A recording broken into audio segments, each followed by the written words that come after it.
way in which she handled a speeding offence last year. Suella Braverman's coming under scrutiny for asking civil servants for a private speed awareness course to be arranged after she was caught speeding last year. The Prime Minister has asked his Ethics Committee about the case. Well, earlier the Home Secretary didn't deny asking civil servants for assistance. Last summer, I was speeding. I regret that. I paid the fine and I took the points. But we're focused now on delivering for the British people and working for them. Did you ask civil servants to put you on a one-on-one speeding course? In relation to the process, I'm focused on delivering for the British people, do my job as Home Secretary. What I will say is that, in my view, I'm confident that nothing untoward has happened. The former Deputy Prime Minister Dominic Raab has said he's going to stand down at the next election. The MP for Esher and Walton resigned from the Cabinet last month after a bullying inquiry. Mr Raab has held the seat since 2010, winning the last election by fewer than 3,000 votes. Now, some school children were lucky enough to be joined by the Princess of Wales earlier on today at the Chelsea Flower Show. Children from 10 schools joined Kate for a picnic where she was asked by one child what the role of the royal family was. She told them they help support people, adding that you have to work hard at being a royal. His Majesty King Charles also made an appearance at the annual event in London.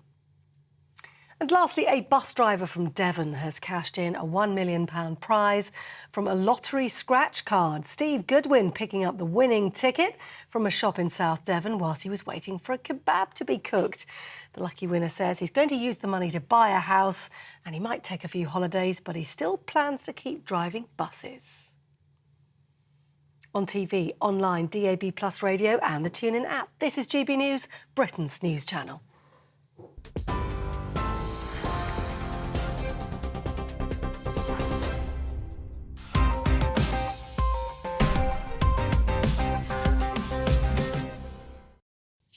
Hello and welcome to Headliners. I'm Simon Evans. Tonight I am joined by two headliner OGs. We have Josh Howie and Nick Dixon. That was looked a little bit close to a good old-fashioned V sign there. You were trying to keep it... Keeping it real, mate. I'm always keeping it real. That looks a bit Churchillian. I'm not sure about that. How are you, Nick? I'm well. I've had a week off. We sold out our live podcast show, so I'm very happy. Okay. Yeah, my sitcom's on Amazon Prime. Yeah. Your what? My sitcom that I'm in. Yeah, I think that's a reasonable thing to say. Just drop it in as well. Why not? You've got a sitcom on Amazon Prime? Yeah. What's it called? It's called Hapless. I play, like, the loser best friend. It's not really... Excellent. It's not acting. Is your collar supposed to be up like that, by the way? Just so you... Oh. The jacket. Now I feel, like, slightly stupid. Oh, well, that's so my character. We'll go to the front pages while you attend to your collar. Let's get into today's romp through Tuesday's front pages. We have the Daily Mail first out.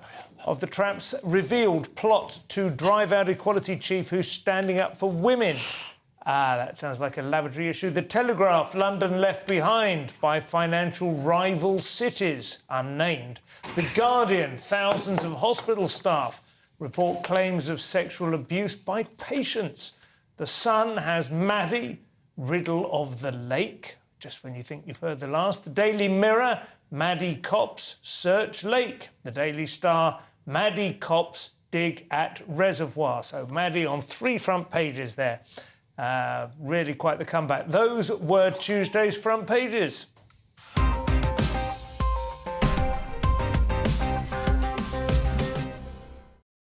We will begin, however, with the Maddie free front page, Josh, and the Times. Yes, Green Quango blamed for blocking new homes. So seems like they were...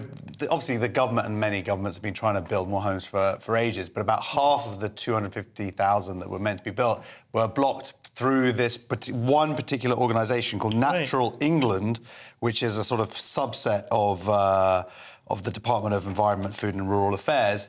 And they've managed to kind of block a huge amount of these proposed houses for one of the things is about a nutrient neutrality guideline, which actually came through when we were part of the EU. Right. And so you sort of have to then offset it by doing fields and whatnot. So this is like, what, food security type? No, it's not. It's more just... It's more that phosphates and nitrates running into rivers because you've built houses there. But then what builders are saying is that farmers who do arguably a lot more of that kind of stuff are actually exempt from exactly the same these laws. So it doesn't seem to stack up to me. No, and then there's another thing also about the impact of on the water supply, which is a valid reason. But at the same time, you could argue that if our water companies had actually spent some of that money that the billions and billions they've earned over the last 20+ years, then maybe we'd have a better system and to save that money in the first place.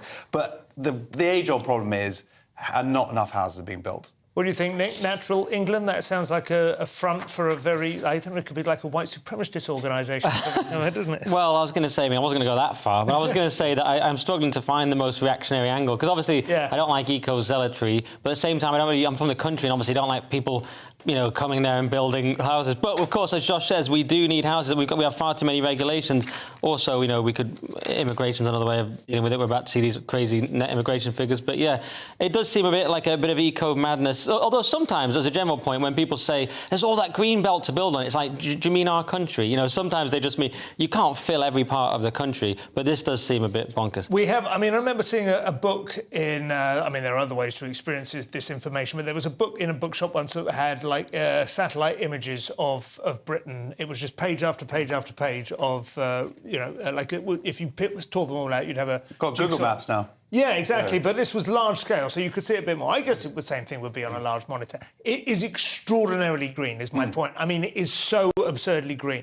I know people say the country is full, and believe me, I'm no friend of immigrants, obviously, as you know. Let's clip that one up.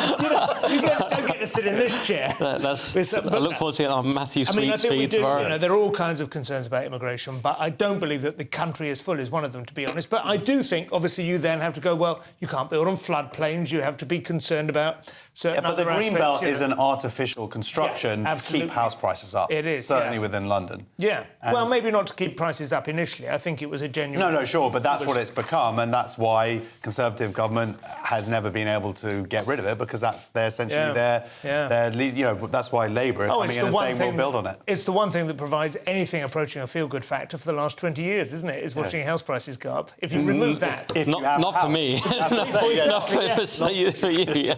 But it would destroy it would be the last straw for I think anyone who's considered voting Conservative. So you're absolutely right. For them, it's a non-negotiable. The Rubicon. Next up is The Guardian, Nick.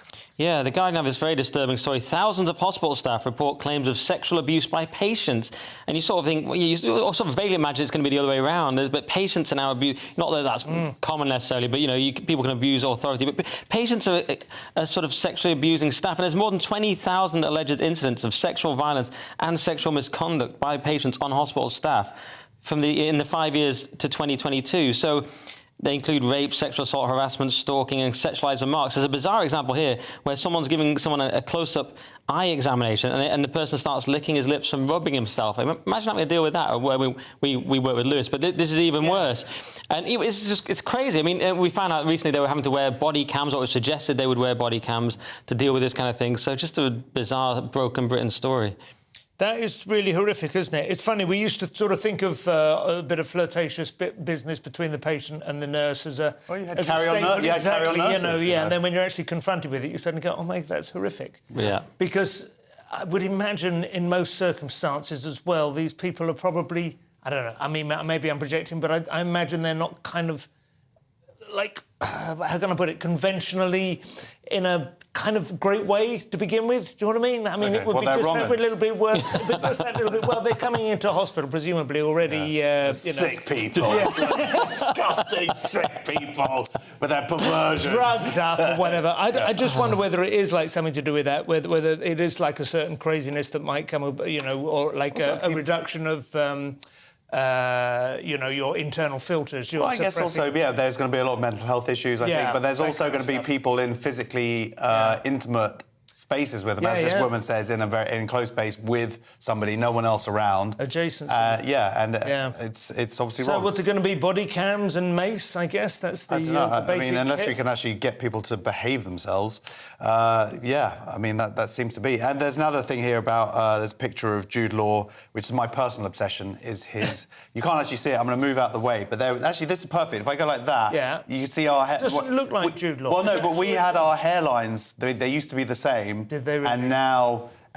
So he's been very clever about taking the medication that prevents baldness. And that's how he's done it. And this is what he would look like if... It's the before and after. this You is might it, be yeah. going to the same clinic in Turkey. You could get work as a maybe, yeah. You could get a lot of work But as a before model. It's that first time, but you have, that's thank you. But this is the first time I've seen him looking a bit old. And He it's looks always weird old. when you see a film star suddenly they become old. He looks like he's sort of he's in a Coen Brothers movie or something. Like he's going to be like an old Southern gentleman in a. Do you know what I mean?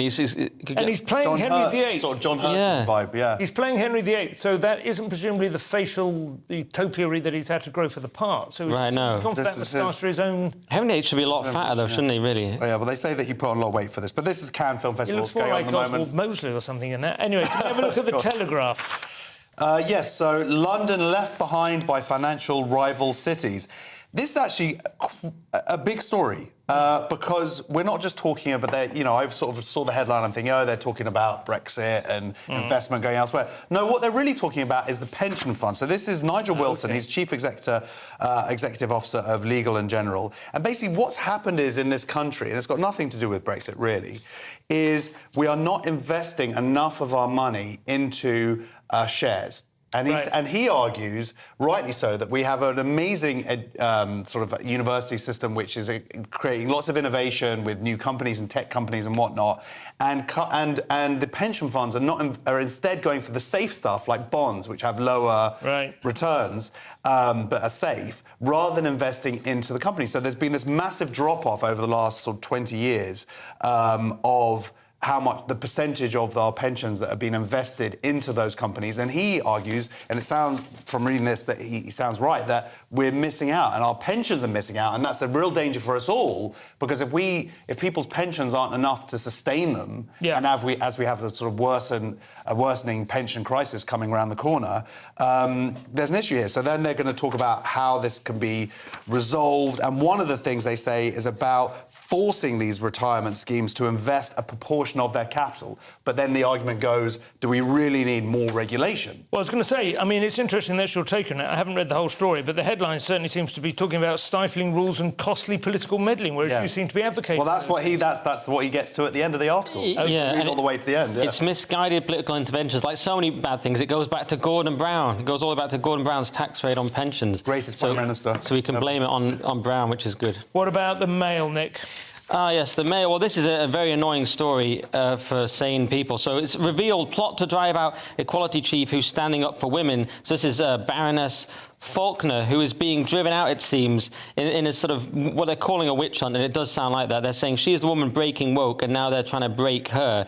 They're trying to accuse her of transphobia, saying that she said something about a bloke in lipstick, which is taken out of context. It's apparently... quoting somebody else, I think. Yeah, exactly. So it's another sort of woke witch hunt attempt by a sort of radical trans activist to try and get rid of someone who they have a vendetta against, basically. Nasty. And on the other hand, we have Dame Joan Collins there, who's managed to remain aloof from it all and turned 90. Yeah.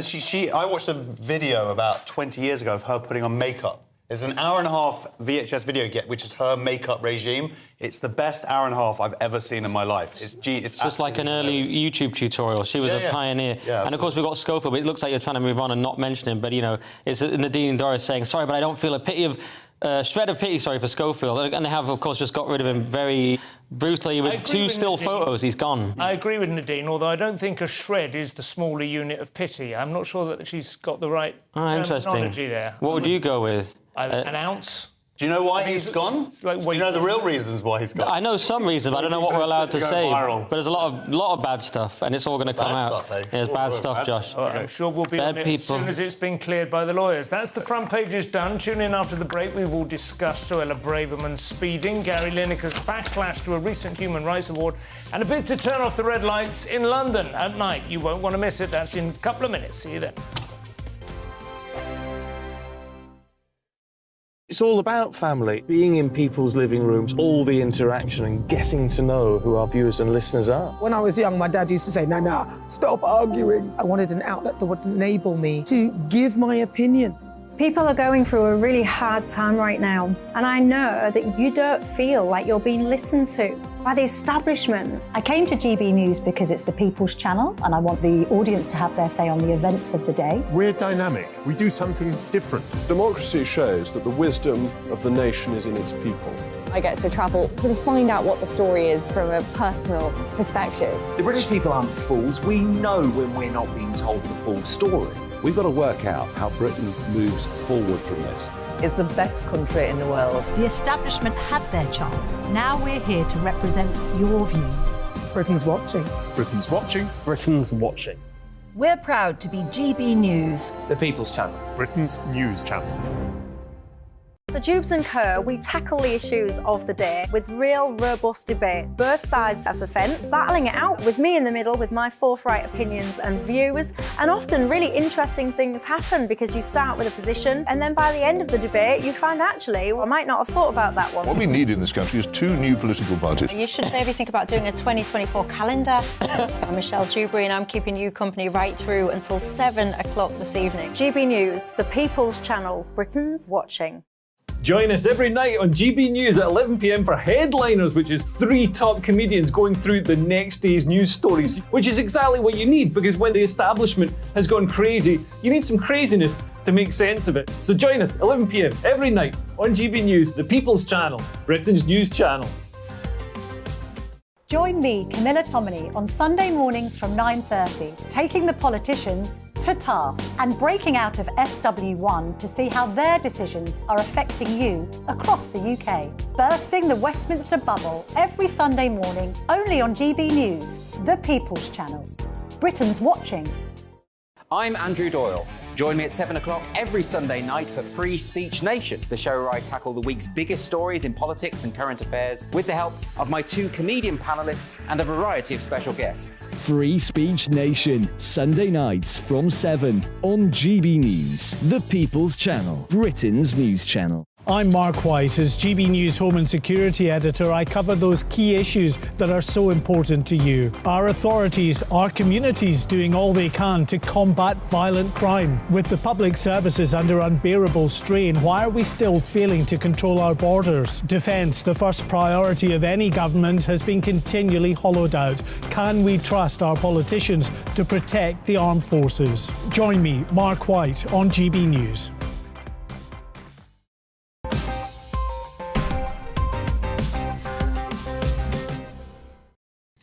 And welcome back to Headliners. I'm Simon Evans. There's still Josh Howie and Nick Dixon. So we have the iNews first in this section, Josh, and the Braverman witch hunt. Though, to be fair, it's a pretty lousy witch if you can't even banish a 3-point curse on your licence without attracting attention. Exactly. Suella Braverman is trying to get herself sacked, Tory MP says, as speeding row divides the party.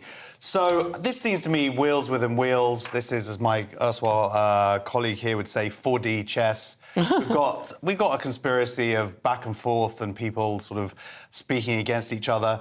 And I am not a fan of hers, but arguably are trying to build this narrative. And I don't like the sense that I'm being taken along for a ride here, no matter who's driving. Okay, so... And at what speed. Yeah, exactly. And whether they get points or not. My sense with these, I mean, there are a number of things, but I totally agree with that analysis, partly because the media is always... it likes to reduce complex policy issues that it knows people's eyes glaze over and instead kind of bring things down to very personal, like almost relatable. Like we've all had a speeding fine and then gone, oh, is there some way I can... Do you know what I mean? We've all had that. Which is not what's happened here. No, exactly. It sounds like she just didn't want to have to do it as the Attorney General in a large group, which I think is kind of understandable, and she was just trying to find out... and there are celebrities who do exactly that, do the course privately. So they keep on saying she's trying to get away with the lesser... No, and then they go at the end, by trying to have a private course. That's the thing, is like she was just following the thing and didn't want to be part of this larger group. Now, people could then say, well, why does she not... What, is she too good to be in a group with normal human beings? There's that argument. But she would have that's been a bit not of a the same. distraction. I've done a speed awareness course, you know, and but they're all online now. I was the centre of attention throughout the entire thing. This was even before GB News. Nick, what do you think? Is it It's nonsense. I mean, I don't care at all. And the media are drumming this whole thing up. I saw Peston tweeting frantically about it. I was like, where was that energy during lockdowns? You couldn't ask the government any questions about locking down the entire nation, but we're supposed to care about the speeding ticket. And the Tories... that energy during lockdown, to answer your question, arrived when Dominic Cummings... yeah, that's true.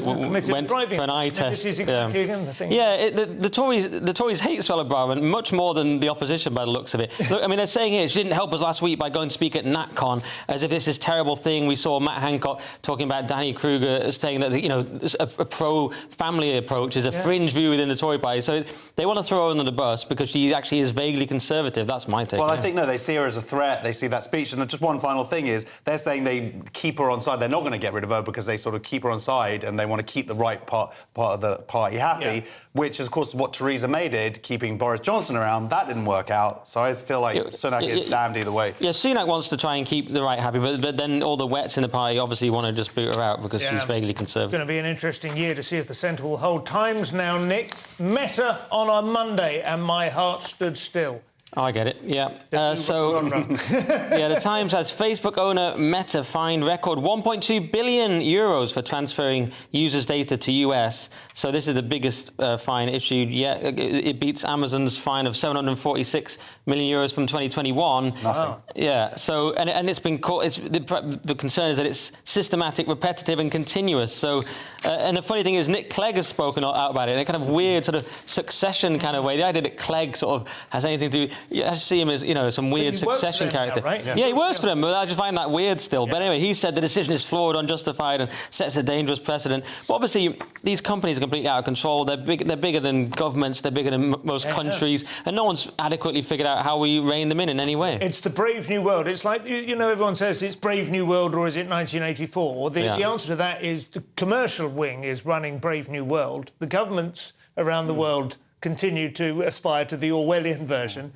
And Silicon Valley are in charge of the Huxley. But this is the link between the government and the companies, because the companies are taking the data. This is the EU making this fine, taking it back to America, and they're basically, and the EU is saying that data is not protected. I.e., Washington has access to it, and has access to all of Europeans' Facebook. But it's not just Facebook, it's all these other companies taking their data back to America. Data is the big commodity that we exist for them. That's why we usually get them for free with a little bit of advertising.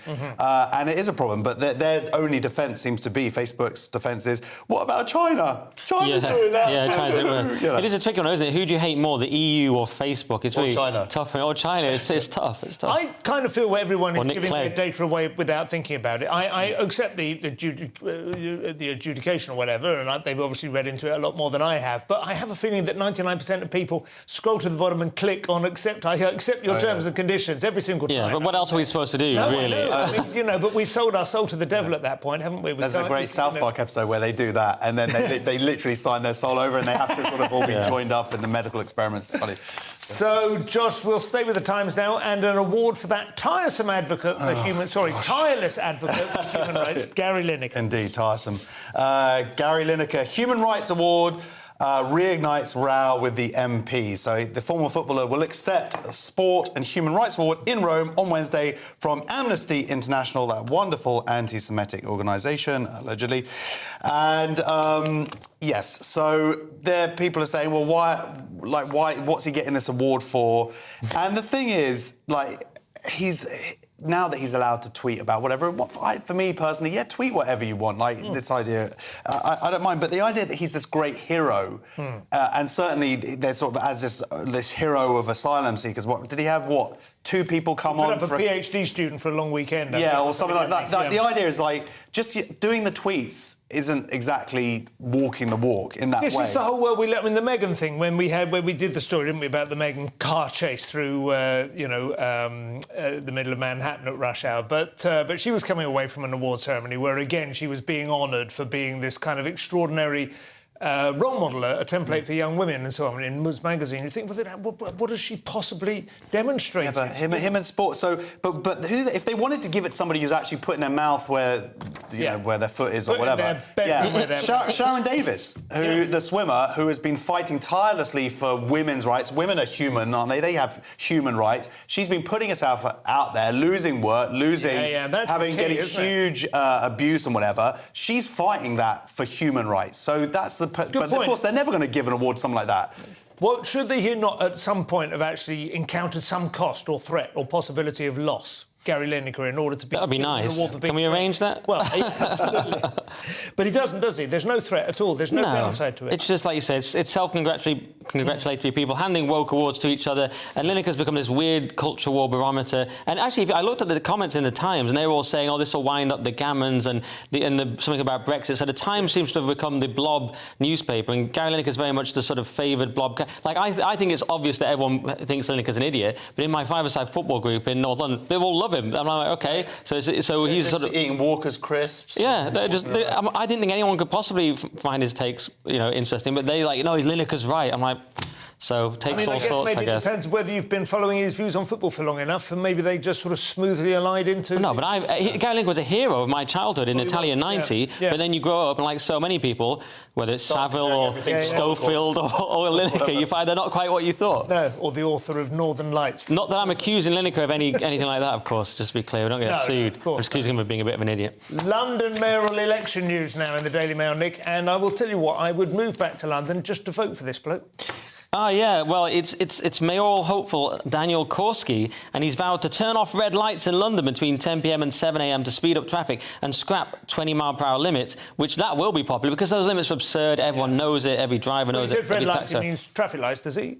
That refers to late at night, you're there at a red light, you're standing there for no reason or sitting there for no reason, and he's saying with modern technology we should be able to work it out so you don't have to sit there for ages. Making the amber, basically. They'll just be flashing amber. In France they have the flashing amber at night time, don't they? So they occasionally get something right, even France. But this guy used to work for Cameron, which is not great. But I never understand why they don't put better candidates. I mean, Bailey did well, Sean Bailey. They should put more candidates against Khan. I don't know why he gets to destroy our capital. I suppose the obvious reason is Labour aren't going to put anyone against him. Then the Tories have to find someone that Londoners would vote for, which is nearly impossible for them. They've got this guy, Boff, who has far too weird a name to get elected, so they're going to struggle. But this guy, it does sound interesting, but his views are already being mischaracterised as, like, the anti-traffic lights guy. I wasn't sure about him, and then I read that he's the current vice president of the Jewish Leadership Council. I was like, yeah, he's great. But there are some two things. The first of all, now people outside London may be going, why are we talking about London? This is really annoying. Well, of course, a lot of the travel stuff that starts here and works its way, ULEZ and whatnot, to other cities. To Oxford and so on, isn't Absolutely. So it is important to talk about this. And the other thing to say is that travel and certainly cars driving will be a massive factor during the next mayor campaign. Yeah, and it's also the capital city of our country, which has been destroyed by this idiot car. I mean, I am personally biased because I drive quite a lot late at night, and it is really infuriating when you're like going at walking pace down Park Lane, you know, or with no other traffic around at all. It's just crazy. But it probably is a minority issue. It just feels like it might be a tilt back towards common sense, though. I would go with it on that front. That would be nice. Yeah. Anyway, over to Ireland with the Telegraph now, Josh, and it seems some people are not aware that alcoholic drinks contain alcohol. Indeed. Well, drunk people. Yeah. Drunk people. Ireland put cigarette-style cancer warnings on alcohol. So I don't know if that means that in Ireland, you know, like when they put the little clover on a Guinness. Yeah. Maybe they'll do like a cancerous cell or something. Oh, that would be nice. Like in the froth, you mean? Yeah, in the froth. That'd be a nice little touch or something. Like when they do the latte leaf. Yeah, exactly. A little bit. So they say it's going to like contain warnings. Warnings on the labels. I mean. Sorry, I can imagine them having a little warning, but the cancer warnings on cigarette packets, you know, they were extremely stark. Yeah, getting starker and starker, yeah. But the idea is... also, they're going to be doing calories, which I think is good, actually. I wouldn't mind having that on beers. I could have a little calorie warning there. Maybe a little belly shape. They could have, like, as far... How much will your belly extend? This is the sixth pint as you have. But the other thing is about these warnings is if you're drinking a lot, your eyes are going to be a bit fuzzy. Yeah. So how are you going to really be able to focus on it? Good point. They're also creating... Sorry to be very dry about it, but they're creating trade barriers and complications. We're working on a different labelling system to Europe. Yeah. And the question is it worth it? Because will it actually work? People are saying here, well, is it's not based on any evidence. It's quite sort of grim and nanny state, and also it doesn't work. I mean, I haven't seen these statistics on the smoking ones, but there's no real evidence that this is actually going to do anything. Wait and see what Chris Snowden from the IEA says. He's the expert on this stuff, and I haven't seen his views yet, but he's very good on minimum pricing and everything. I thought this statistic was interesting. I'll wait and see what you say. Heavy drinking is on the rise. Yes. But alcohol consumption has fallen steadily since 2001. Yeah, it's just a few hardcore binges. It's really becoming a Pareto distribution. 80-20, yeah. As it gets more expensive is the other issue. Maybe it is. It's nice here that the person here that said, just to give us a warning about alcohol, it changes your personality and makes people do things they wouldn't otherwise do, and that explains my 5 children. Yeah, they are like Marmite, byproduct of the brewing industry. That is that section done. Join us for the next, when we delve into TikTokers entering strangers' homes, a tone-deaf Uber diversity chief, and much more besides. See you in a couple of minutes.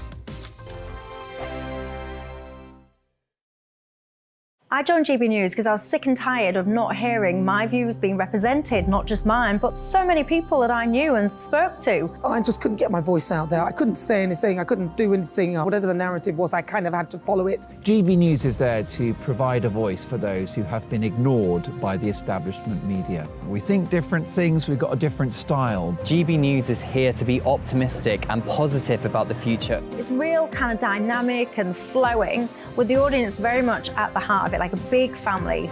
Here at GB News, we talk about the things that matter to you. Hearing the voices from right across our towns and cities, especially our towns. All sides of the argument represented with a heavy dose of opinion.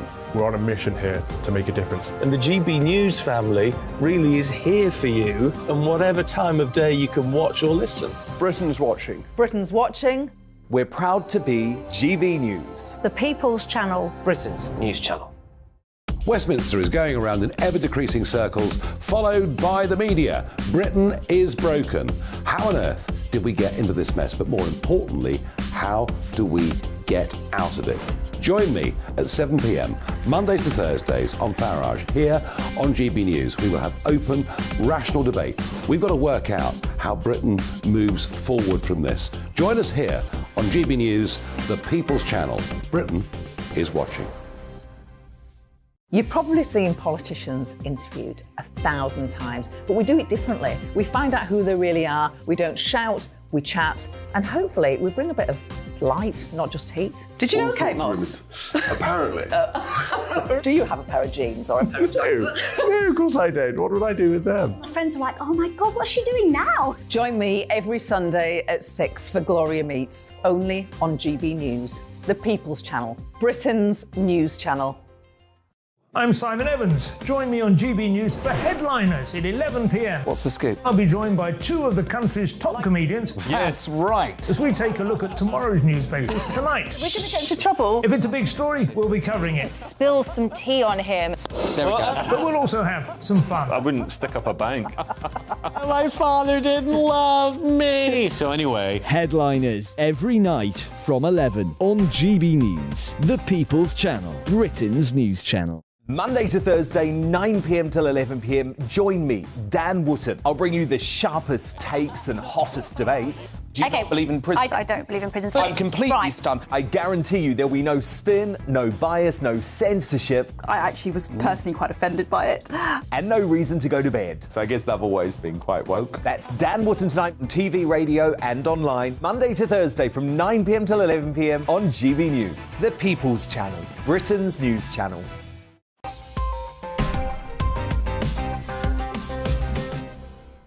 Yeah. Welcome back to Headliners. You should know the cast by now, so we'll get straight back into it. Nick, the Daily Mail from Birmingham, and a movie about young women being coerced into joining ISIS is accused of being Islamophobic. Yeah, so they've got this video. It says, the moment Muslim activists stormed Birmingham cinema screening of Bollywood film The Kerala Story. And I watched the video, and there's basically people saying, look, we can't take this discrimination against Muslims and Kashmiris. And it's a 10-minute film. So, by the way, this is the only way to get any notice for your short film. I mean, how often do you even hear about a short film? But the way to do it is to insult an entire religion, and then you'll actually get some publicity. Do you think they have backhanders to come in and break in? I mean, well, you wonder about these things sometimes. It's a psyop. It's always possible. Yeah. But, yeah, the claim is in the film was that 30,000 women have disappeared after being recruited by ISIS. And this was removed in the trailer. They actually removed this, even though they claim they've done great research, but they didn't want to get in trouble for that, so they took that out. Right. But this has obviously upset a lot of Muslims who say that it's, you know, hey, you're having a go. Really, it's about ISIS recruiting Hindus and Christians, but that has crossed the line for some people. You wouldn't want to be associated, and it's a sort of kind of weird calculation, I guess, isn't it? Is the implication that Islam and ISIS are all one, or is it, or can they not see that you might be wanting to say there is this kind of, I don't know, like a weird cancerous version of Islam which can become like that? I don't Do you know what I mean? I'd certainly argue that shutting down cultural expression is not a great way of distancing yourself from reassuring ISIS. people that ISIS is an outlier. And there's a quote here. He said, look, extremists has endorsed this film. This is a person who's also been involved. He was banned from protesting outside of primary school because they were teaching LGBT values. Also, he was involved in the campaign last year to pull the Lady of Heaven, because they're saying it was a blasphemy thing, which was, I felt, disgusting that the cinema actually did in the end bow to that. And he says an extremist has endorsed this film, which is arguably ironic. We will not allow it. That's the problem. We will not allow it. Well, I'm sorry, you live in a country, a liberal democracy, where people have freedom of expression, and you don't make that call, mate. No. I'm sorry. And so going in, like, protesting is great. Protest outside, make your case that that it is bigotry or it's wrong, the facts are wrong, and all of that stuff. But when you're when you're going into the cinema itself, stopping the film being shown and having the police be called and get kicked out and saying we will not allow it, that's when the line gets crossed. Absolutely. So, well, say what you want about the Muslims, though. They do stand up for their religion. I think the moral is more Christians need to invade cinemas. What do you think? It's funny enough, because I've just been I was just to say, I've been writing a thing about Life of Brian, which is Cleese has found that he's now having to change the Loretta the trans kind of joke. But 40 years ago, of course, when that came out, the Christian Church did tut very loudly, but it had, I can't remember if it had much of an impact, but I do remember Muggeridge and the Bishop of Southwark kind of debating it. But they had laws, didn't they, at the time, and about blasphemy laws, which we don't have now. 1979? I believe. No, I don't think so. I don't think I thought they got banned for blasphemy. It wasn't blasphemy laws, no. Wasn't it? But they did, you know. It was just frowned upon. I don't think so, anyway. But yeah, absolutely. I watched the trailer for it, by the way. It looks like quite a decent, well-made film. It's Mate, I would suggest he doesn't watch True Lies, because that is very dodgy about Muslims.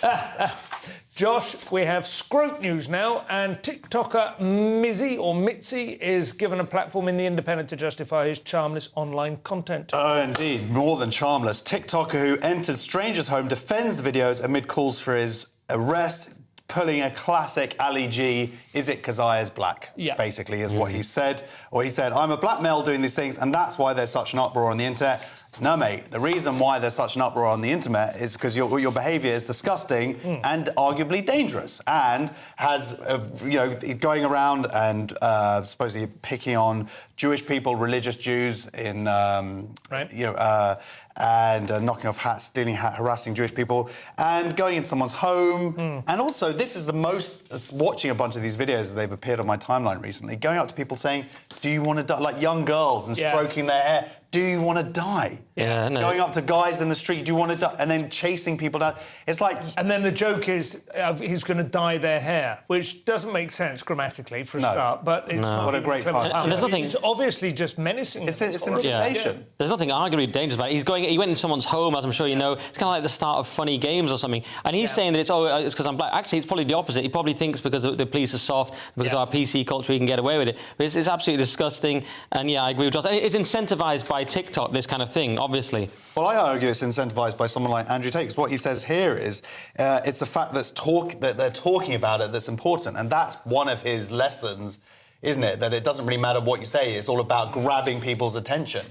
Well, yeah, I just think it's a general TikTok culture, but it's incredible. The Independent managed to say that it's sparked a conversation about white privilege. Can you believe that? They break into someone's home with children there, and that's the Independent's taken it. So that kind of proves my point more than Mizzy's. I mean, he's got a little excuse and a little backstory for every prank. He's always gone, oh, the one where I nicked the old lady's dog, she was laughing about it earlier, and I apologised afterwards. But it doesn't matter about the individual. It's the communication of the thrill that he seems to be getting from badly behaving that's going to create the copycats, and somebody else's. Even if he is absolutely, like, covering himself before and after, which I don't believe for one moment, but if he is, that doesn't exclude the possibility that this escalates into something. Right. Well, did you see the one with the woman where he said, "Oh, you my mum," and she said, "I'll knock you out," with the umbrellas? That was the best one. Yeah, absolutely, because she wasn't going to stand for any of that. Exactly. But there's kids have already been inspired, and there was a thing where a shop was ransacked by his fans, and they were calling it doing a mizzy or doing whatever. It's not good. Not good. Now, Telegraph now, diversity and inclusion workshops working their usual magic on harmony in the workplace. Yeah, this is a weird one. So Uber diversity chief placed on leave for tone-deaf talk on white women. This was an Asian woman called Bo Young Lee, and she had a speech called "Don't Call Me Karen." And someone has complained about it, who's actually a black female employee, and said that it's tone-deaf, offensive, and triggering. I'm not exactly sure if she's complaining as a woman because of the term Karen or what. That is quite unclear. I think she is, and you're right, it is unclear. But my reading was that some of the staff felt that the word Karen was being presented as an equivalent to actual racial slurs that they've experienced. So even though it's a racial slur on white women, they've still managed to say it's a racial slur on black women somehow. No, pretending that it's as bad. Equivalent, right. Yeah, so it's elevated. I think it's a really, really interesting story because, and you have to read between the lines here, because it seems like, guess what? Some people don't like being confronted with their racism, which is, of course, what these things do. And then so they're being told, wait a minute, if you're using a word like Karen, that's used in a derogatory word. Ofcom, by the way, bans the word Karen. It is arguably a misogynistic term. You saw that video of that woman in New York last week who was a pregnant woman accosted by 5 teenagers, and everyone's like, look at this Karen, look at her tears and whatever, just finishing a 12-hour shift as a nurse.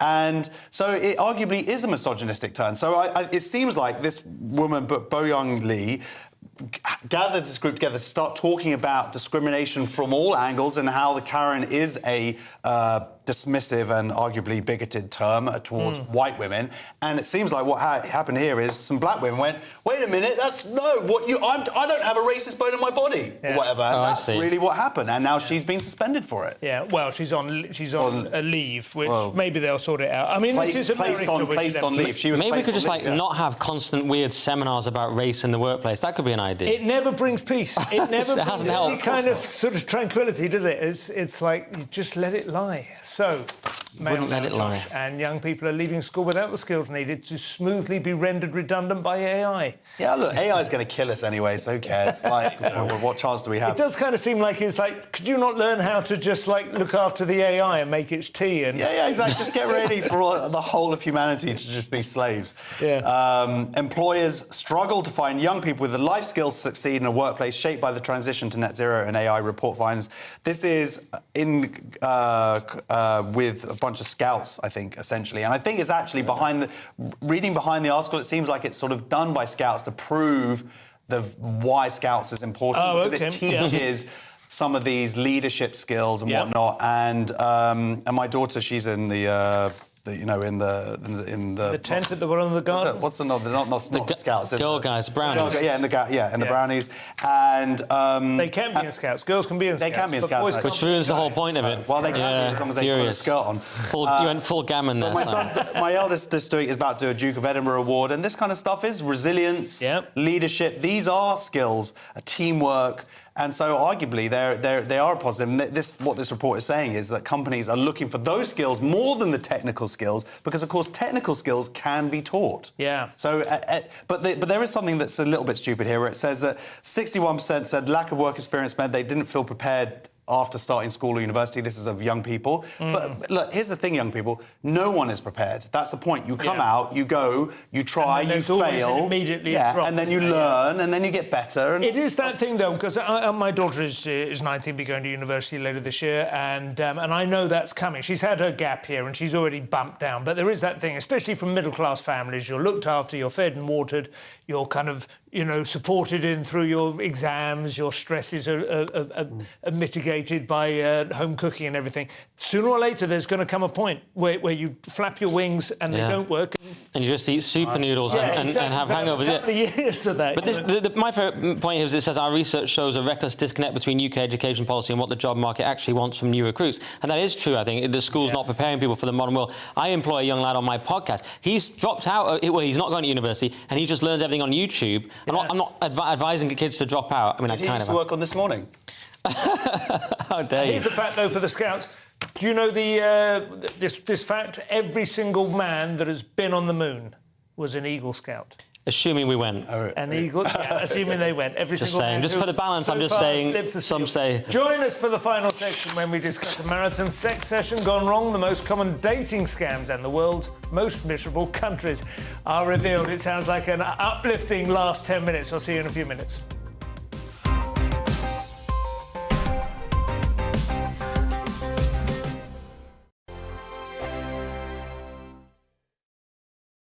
Monday to Thursday nights on GB News. At 6, it's Dubes & Co.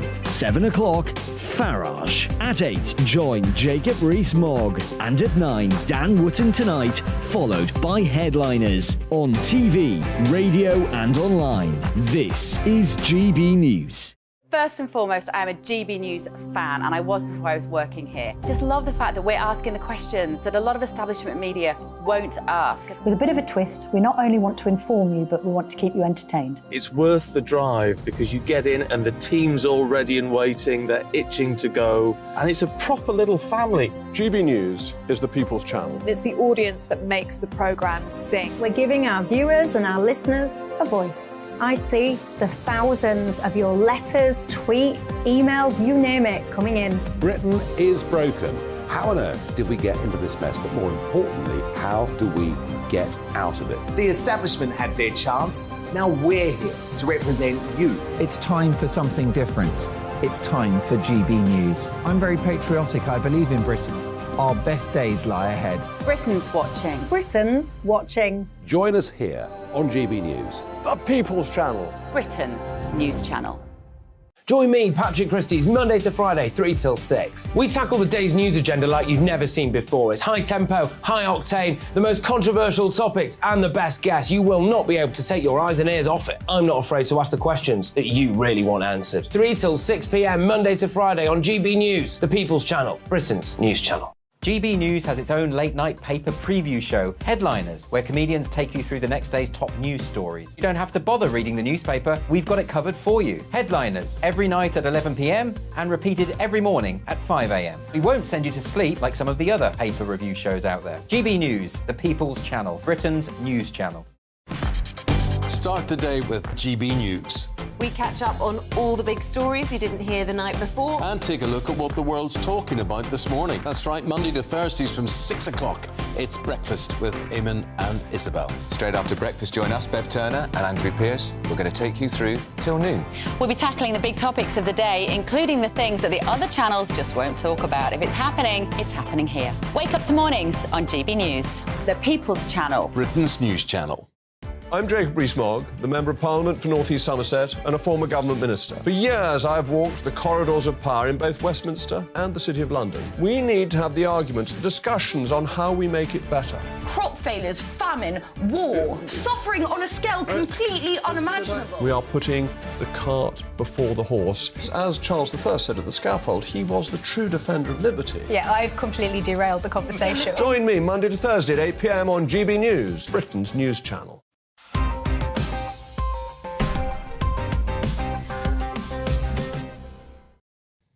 And welcome back to Headliners for our final section. Nick, back to the Telegraph. Josh has been found guilty of misgendering and lost his job. It's not our Josh on this occasion, it's somebody else, but it's only a matter of time. Yeah, indeed. Well, this is Joshua Sutcliffe, teacher who misgendered pupil banned from profession. And this is shocking. I mean, he's been ruled by the Teaching Regulation Authority to have failed to treat a pupil with dignity and respect. But he said, well done, girls. Then he apologised immediately. He said it was not deliberate, but then the TRA has found it was more probable than not that he publicly referred to the transgender pupil using female pronouns on other occasions. So it's his usual thing. It's an attack on a Christian. This is our new religion. It's the woke religion. It's an attack on a Christian. You can't be Christian. You can't criticise the trans ideology.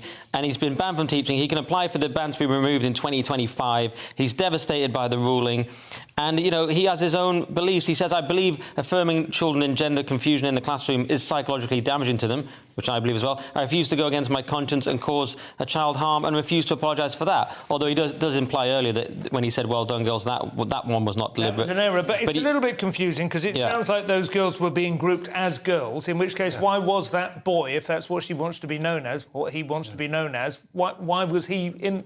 Do you know what I mean? There seems to be some... Because it was a trans... And also, the government are now sort of developing their new guidelines where you don't have to affirm someone's identity, because the argument is now that actually that can be damaging, and they may well just grow out of it naturally. It's a little bit more confusing. First of all, the TRA sounds like trans right activists, but that's even though not, it's the TG regulation. But the other thing is that, you know, you say, yeah, he's a Christian, whatever, but he also put out a statement saying that being gay is wrong. So I might agree with him about some of this. Did he say that? I thought it was about gay marriage. No, there's a different thing about gay marriage. Now, he was asked about it and he gave his opinion, and you could argue that he can have his opinion or not. I'd personally disagree with that. And if a child asked for his opinion, he gave an honest one. But to make a statement that being gay is wrong, that for me is wrong, and that is very problematic. And if that is true, and he is going out there and telling his pupils that, I would say that's a much greater of concern than calling a girl a boy who thinks she's a... Yes, it does seem like they've isolated the quite a trivial offence by comparison. Well, we'll see how that plays out. We have the Daily Star now, Nick, and Psycho Seagulls. Oh, yeah, this is very important. So, Psycho Seagulls getting high on zombie drug after nicking addict stashes. I sound like Chris Morris in Brass Eye. That was just ridiculous as I read it. So there's a big problem with gulls swooping down. They think they're getting chips, but they're just getting a beak full of spice. That, again, has gone full Chris Morris. A beak full of... So it's a big problem. It's a serious story. Spice is like the real-world cake, isn't it? Yeah, exactly. Exactly. But I have seen people on spice. I've never seen a gull on spice, not knowingly. I mean, I live in... they go mad and dive bomb. It's a remake of Birds. But they are like that anyway. I mean, if you live in Brighton... Could you imagine them even more? If you walk down the road with a sandwich or an ice cream, it's quite possible you get, taken... I'm still angry. I got a taco taken from me in Brighton by one. So if I got my drugs taken as well, I'd be even more angry. I was wondering where the anger came from. But maybe the police could train them, because of course coastal towns, as you live in a coastal town, are big drug issues. Places like Hastings and whatnot, there's a lot of drug problems there. So if they could get the seagulls addicted, the argument is that they could get out there, be like sort of sniffer dogs. Or like those dolphins they used to plant mines during the war. Absolutely. Yeah. Edinburgh has a lot of seagulls, funnily enough, even though it's not sort of coastal per se. Sort of Trainspotting 3. Yeah, that could be very interesting indeed. Back to the Mail, Nick. And bad news for anyone expected to indulge a mate's romantic fantasies this summer. Yeah, so this is unhappy ever after. Being a wedding guest will cost you more than £1,000 this year, as the cost of gifts and accommodation soars. £1,045 on average. Absolute madness. So my tactic for this was, I was invited to a wedding once in Dublin. It was so expensive. There was all these flights and hotels. I just thought, I'll just never see them again instead. Because I was like, they live up north. I'm not going to see them that much. I just thought, let's just never be friends again. That is my recommendation, but it's not for everyone. And we ended up working together. Awkward. It's been a few years since wedding season, but I do remember there used to be like 3 or 4 in the summer. That was basically a whole holiday budget would go on. Oh, it's crazy. I'm never invited. It's like 2 years or so where it's just every weekend through the thing, and they cost a fortune. And as comics, and you're losing out on your weekend gigs and whatever. So with our wedding, we did it on a Sunday afternoon in London, where most of our friends and family live, and just put the money behind the bar and all got drunk, and that's the way to do it. But I recommend they cost you thousands of pounds. Yeah, I recommend you don't go until it gets to the point where people don't invite you anymore. That's what's worked for me. That's it. Well, joining GB News has been a massive help.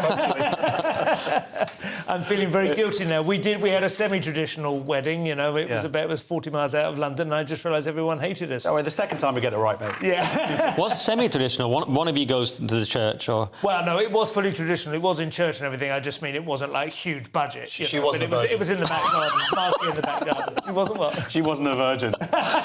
She was in Shots Ivory. fired. Finally, Josh, yet another league table Brit makes no showing in. Where did we go wrong this time? I know. The world's most miserable countries are revealed. This is from a US professor, Steve Hanke, of Applied Economics at Johns Hopkins University. And essentially, the indexes he's using are unemployment, inflation, bank lending rates, minus the annual percentage. And you'd think that we'd be up there, but alas... So they haven't actually done psychological tests? No, it's not self-reported? It's all to do with the economy, because that's what this person does. And Zimbabwe is the worst. The best country in the world is, of course, Rwanda. Yeah, I was amazed. I was just relieved we weren't in it for once. But Haiti is 12. They're eating people there. Why are they only 12? Well, no, Venezuela... I didn't realise Venezuela was so bad. But yes, Syria, Lebanon, those are obviously regarded Sudan. as food banks in... Yeah, but it's really about inflation. That seems to make things, unbearable in terms of their living there.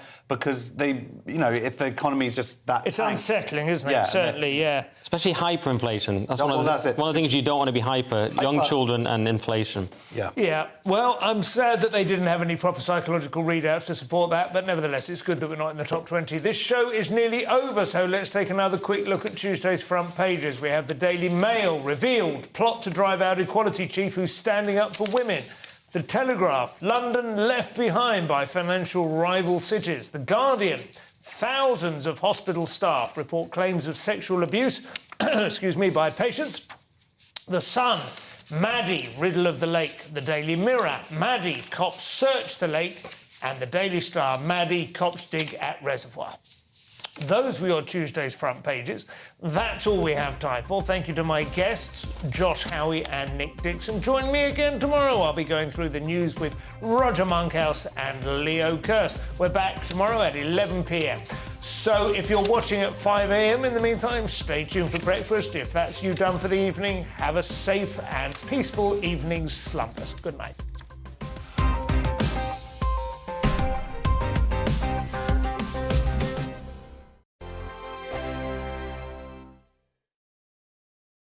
It's all about family, being in people's living rooms, all the interaction and getting to know who our viewers and listeners are. When I was young, my dad used to say, Nana, stop arguing. I wanted an outlet that would enable me to give my opinion. People are going through a really hard time right now, and I know that you don't feel like you're being listened to by the establishment. I came to GB News because it's the People's Channel, and I want the audience to have their say on the events of the day. We're dynamic. We do something different. Democracy shows that the wisdom of the nation is in its people. I get to travel to find out what the story is from a personal perspective. The British people aren't fools. We know when we're not being told the full story. We've got to work out how Britain moves forward from this. It's the best country in the world. The establishment had their chance. Now we're here to represent your views. Britain's watching. Britain's watching. Britain's watching.